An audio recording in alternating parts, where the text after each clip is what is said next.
Hello, everyone. Welcome to the Divorce View talk show. My name is Joanie Winberg, certified human behavior consultant, or known as the communicator guru, along with my co-host Rosalind Sedacca. Hi, Roz. Hi, Joanie. And Roz, would you like to let everyone know who you are?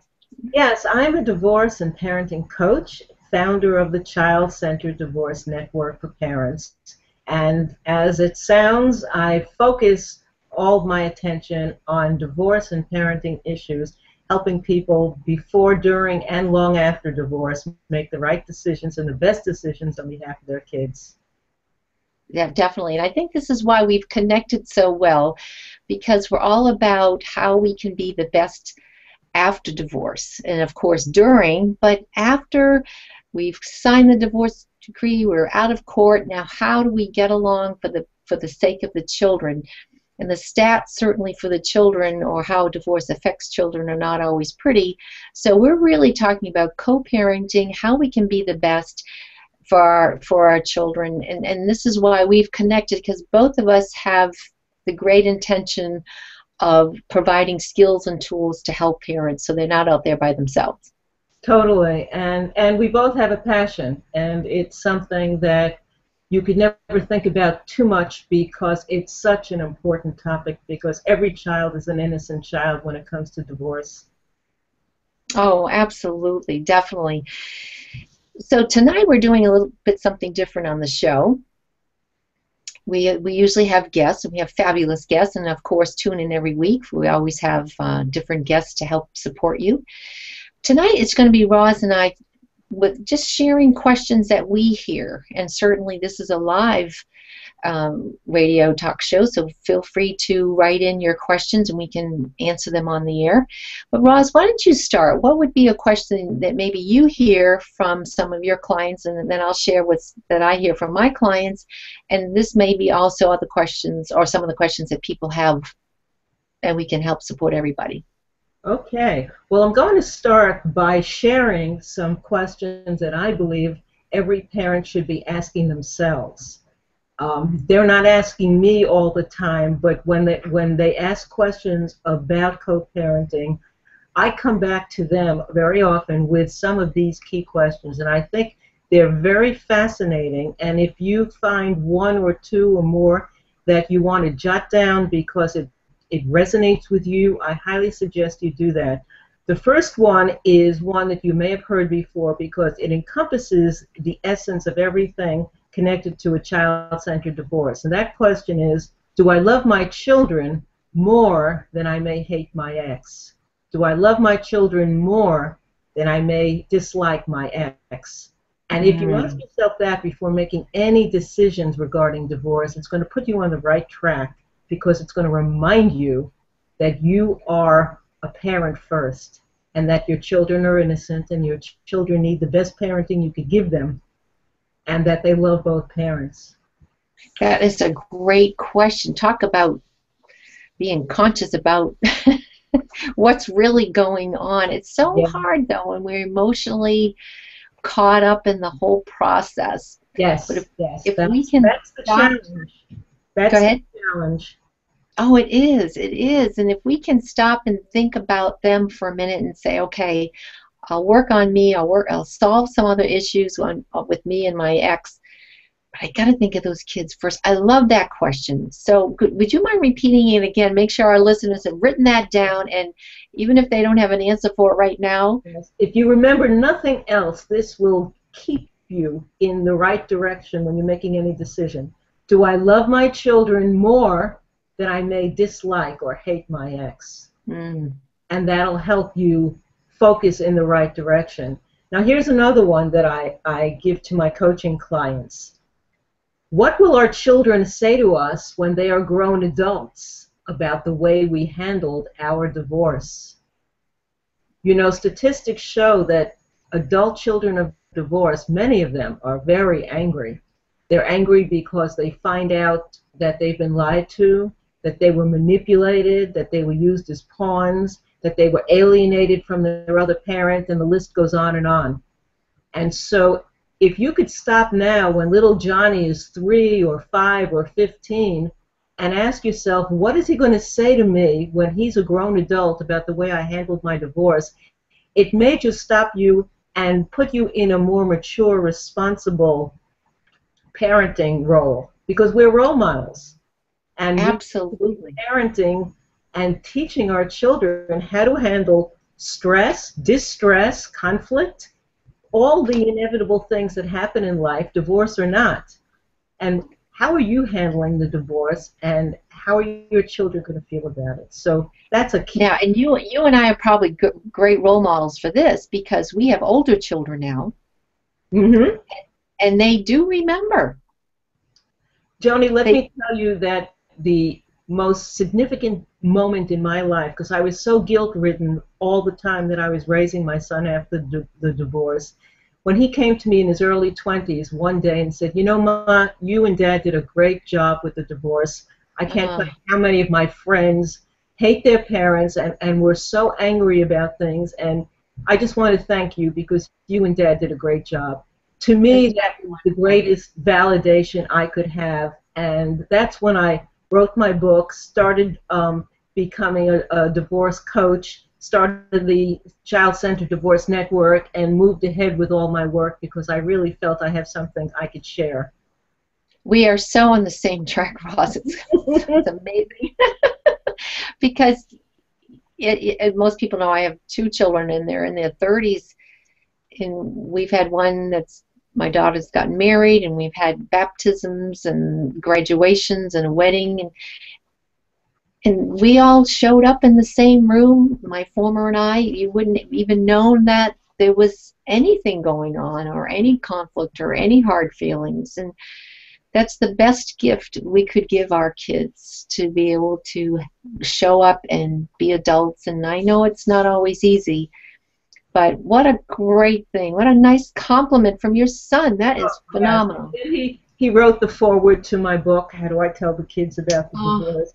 So it was very, very, very meaningful for me, and that's what I wish for every one of our listeners who may be going through the process or recently after the process, to know that in the end, if you make the sacrifices and you do the more mature, responsible, conscious thing, your kids are going to thank you in the end. absolutely. We definitely are the role models. And what's amazing is they hear and see more than we realize, no Oh, matter what age. no doubt. Let They're me share watching. another question that I think is also pivotal. And that question is, when a parenting issue comes up, ask yourself, would I be making the same decision if we were still married? Would Mm. I be making the same parenting decision if we were still married? Because if Without, you're changing that parenting decision after divorce because you want to get back at your ex, and so your answers are affected by your resentment or your anger or any other emotion towards your or ex, getting even, your definitely, child yes. is losing good parenting. And And so losing the that's such a, perspective of the whole process, yeah, definitely.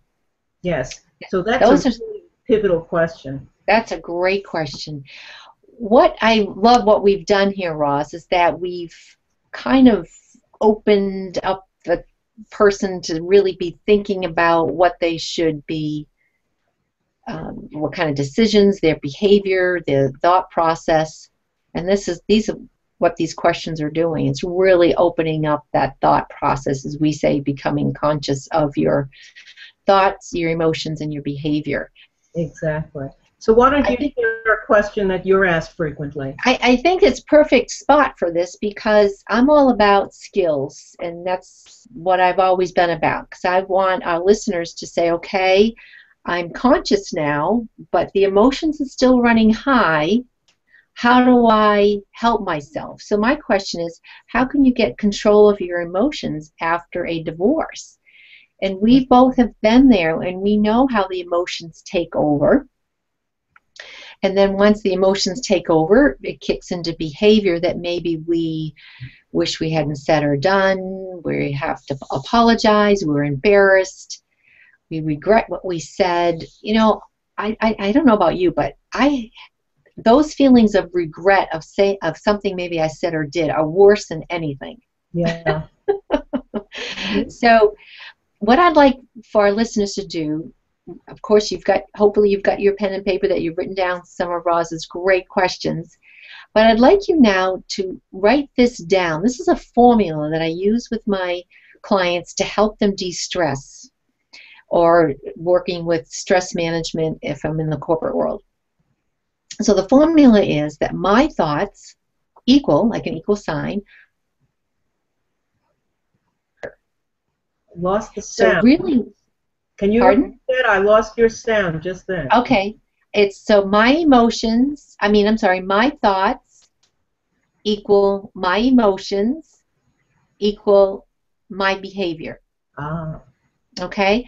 So where we want to really nip it in the bud and become conscious is during the emotions. Before we say something that we will regret, before we behave, before we, as I say, put your foot in your mouth, all of that, you really want to stop right there and say, okay, I'm feeling sad, I'm feeling angry, I'm feeling bitter. What's going on? So everything has a sequence. So our behavior is built up, or we behave because of our emotions, and our emotions are because of our thoughts. So we might have all heard that thoughts are things. That's from great quotes that I get from him. But thoughts are things, or what we think about, we bring about. So the core of our behavior and our emotions start with thoughts. Mm-hmm. So if we're amping it up and causing stress all by ourselves, we don't even need anyone else to help us with. This is kind of called internal stress. If we're amping it up, and a great example would be where you could be awake at night trying to sleep. You can't sleep because the mind is working overtime. Have you ever been there, Roz? Well, constantly, yeah. That's internal stress. That's where we're just building it up, and we're creating all these emotions and getting ourselves all upset.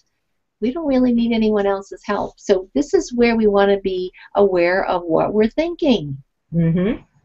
So, Roz, to answer some of your questions and to go along with this, my behavior, would I behave the same way if I was married? Am I really thinking of the children? So what emotions am I causing myself? Have you ever felt that sequence where you've thought of something and all of a sudden you kind of worked yourself up, or you're worked up, or you're angry, or you're sad, or... Absolutely. It just accelerates. And also you're out of the present and you're into the future and projecting. And the future is the scariest place of all, because you could project much more horrendous things than ever may happen. So you create a lot of anxiety while you're lying there in bed.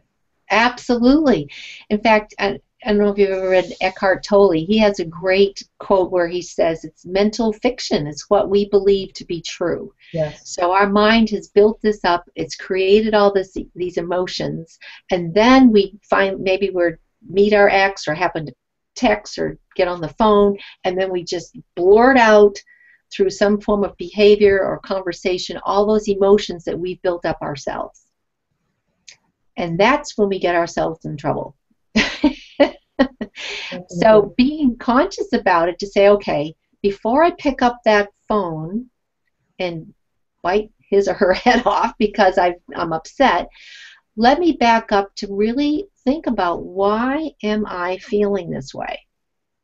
Now, this is a skill, and you have to really practice this and be conscious of it and say, okay, I'm ready to pick up the phone. Is it that knee-jerk reaction? Am I going to do something and wish I hadn't, or regret it? Am I going to start something that I don't want to really happen? And how can I back up and become thoughts that's creating this? Mm-hmm. So that's a skill that, if you can teach yourself that and really be tuned into your emotions and how you're feeling before you jump into your behavior, you can save yourself a lot of grief, a lot of anger, and just Anxiety. anxiety. Yes. Yes.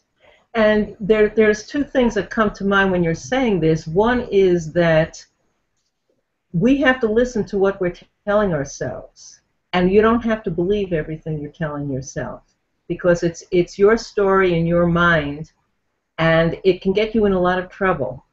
And Yeah. therefore, we also need to be thinking about consequences for everything we do. Consequences is the thing that's lacking in our culture. People just do and say, and they don't think ahead. And when you're divorced and you're a parent, well, the consequences aren't just for you and your relationship with your ex. The consequences, unfortunately, affect those innocent children who deserve more, who deserve better. And so you need to stop and ask yourself what you're saying, pay attention to what you're thinking, and where are you taking it? What are the consequences of my picking up the phone and ranting and raving? Hmm. And is everything I'm telling myself true, or is it just filled with emotion? I'm so volatile. Uh, Right. is it fear and anxiety? Is it just anger? Is it hatred and revenge? You know, each emotion will have a different outcome for what you do. But when you do it, how is it going to affect the co-parenting experience, especially knowing that co-parenting is for life? We have adult children, and we're still parenting and co-parenting. It doesn't stop because they hit It their doesn't 20s, stop. 30s, or 40s. You're, Doesn't you're stop. still a mother, and you still love your children. And so the parenting experience, this is a life commitment you've made, and you have to understand that. And what are the consequences of everything you're saying to your children, and the subtle nuances of how you say it or what you're not saying? All of Hmm. that will color and affect and influence how your kids feel. And the thing of it is, you can teach your children. In fact, I wish this was taught to kids in school, to have Yes. them be conscious of their emotions. And really where it starts is our own thought process. Like you said, this is your truth, what you believe to be true, not necessarily the truth. In fact, when I work with my clients, I say, I have my truth, you have your truth, and then there's the truth. So it is what you believe, but That's not necessarily the truth of your ex or what's really going on. Remember, I always, oh gosh, I remember this, is that when the emotion kicks in, things just get blown out of proportion. We've built it up, we're upset. That's when you've got to really take hold of yourself and say, wait a minute, I'm the adult here, and I'm really worked up, I'm really upset. Let me either sleep on this, let me go out for a walk, let me go outside for a minute, change my scenery, whatever, my and coach. yep, And and come back to reality before I say or do something that I'm going to regret. And which it's hard. We have to say it's hard because the emotions are so tough at that time. Yes. And that's a perfect segue into another question that I wanted to talk about, and that is it ever too late? Can we undo what if we make some mistakes in our parenting? We're all human, and when the emotions come up, those times we're especially vulnerable to making mistakes. Can we undo it? And I always very strongly say yes. It's Yes. never too late to apologize to your children.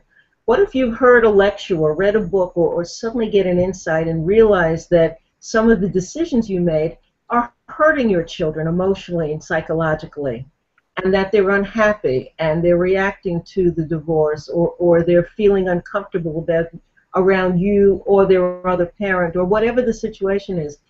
You can approach your kids, whatever their ages, and say, Mom and Dad made a mistake. I made a decision. I said something I shouldn't have said. I made a rule that I shouldn't have made. And I want to apologize for that because I didn't mean to hurt you. And you know what? Your children will love you and accept you and forgive you for that. And what you're doing is being a role model. You're showing them that these things happen in life. Adults make mistakes. And when you own them, you're being a responsible and mature. And that's how we want to raise our children. So it's Absolutely. parenting to be able to do that, and then show your children another alternative to make life more peaceful for them. Absolutely. And like just what you're saying, apologize and also say to them, you know, I know this hasn't been easy for you. It hasn't been easy for me or your mom or dad either. This is something we weren't planning on. It is what it is. And I'm saying to you now that I'm making a commitment to work on me so that I can be the best role model for you. Like you said, I'm human. I'll probably be making mistakes, but I want you just to be aware that I am going to work on me. I'm moving on, and I want to be the best role model I possibly can. And I think when we become human like that and share that with our kids, they really value that. And yet, like you said, we're being that role model. And even just say, you know what, I hope that you can talk with me about this and let's work together as a team and let's help each other. But I think parents really have to start and consciously make a decision to say, okay, I'm committed to work on me and to be the best I can. I mean, I remember when I first started and I thought to myself, wow, I'm it. I've got to get my act together. I was scared to death. I had two little kids at that time, 12 and 9. I thought, how can I be the best I can be when everything is just so upside down? I'm feeling this and all the emotions. And I just made that commitment to myself. And that's when I got trained as a divorce mentor and just started focusing on everything positive that I could to help my thought process. Once again, it all starts with our thoughts. But it's making that commitment and being aware that, yes, I'm going to do something about it. That's such an important word, commitment, and it's very, very vital that you do that. And you're making a commitment to yourself as well as to your children. And anything good you do in direction of personal growth will be of value to them and an asset to them. Now, we both know through the coaching process and having clients that sometimes there are jerks involved. They're not cooperating. They're not playing the game the way we want. They're not consciously evolved. And we know you have issues and challenges that are not simplistic and that we're not talking about fairy tale stories. But it always makes sense to take the high road and to be a role model for your children and for yourself, because in the long run, you'll be able to look in the mirror and you'll be able to grow old with knowing that you did the right thing, and your children will thank you in the end. It's not going to happen tomorrow. They can get bulldozed and manipulated and thrown around as pawns, and we hear terrible stories all the time. But it doesn't mean you have to sink to the lower depths and play tit for tat and act as unconscious as your partner may be, because that's never the right direction. It doesn't take you in the right place. And we want to just let you know that there are strategies and tools and resources available so that you could learn specific communication skills for certain issues. You could learn strategies that will diffuse tension and conflict and other things. So there are ways to smooth things out. You are not stuck wherever you are. Absolutely. And like you said, even if you're working on yourself, you made the commitment to yourself and your children, and your former is he or she is off in their own world, and there isn't any communication. That's okay. You're still taking the high road. I call poise is power. That really is to me the phrase to remember. That poise is power. Take the high road, because even if someone's being mean to you or saying things, you don't want to have to go, like you said, how did you say, below deck or tit for tat, and yeah, you don't want to undermine, and you don't want to show your children the ugliest side of both of you, because absolutely they deserve better than that. And plus you're being the role model. You want to be the role model. Yes. They're going to face times in their life that they have situations that are not easy. So you're showing them and helping them with the tools of how to handle these types of things. That's right. So And if you can teach them these skills to be aware and be the role model, take the high road. You know, it's funny, Roz, and maybe you've seen it, and we've been through it ourselves or with clients, where they say, "Well, I've got to get even. I've got to strike out and say these things or do these things." And what happens is it really backfires because the kids see that, and then they start seeing you as the troublemaker or the bad guy. that's right. That's right. And yeah, it isn't the way we want to raise our children to be. So we can't turn around and blame the divorce and say I was helpless. It's because they're children of divorce. The statistics show that the negative reactions from children of divorce is not divorce per se. It's how the parents handled the divorce. You have choices. Every minute of the day you have choices. In every conversation and every communication and every decision you make, there are choices. Those choices have consequences, and those consequences are going to affect your children, affect their behavior, and the choices that they make as they grow. So Uh, pay attention to this now, because whatever your circumstance is, it can be turned around and it can be smoothed out, and you can have peace of mind, but the choice has to come from you. Absolutely. And to remember that it all starts with yourself. When I became aware of what thoughts I was creating in my own mind and the emotions I was building up and the cause of the behavior that I was experiencing at that time, that's the culprit, is really be aware of your thoughts, because you can work on those and change that.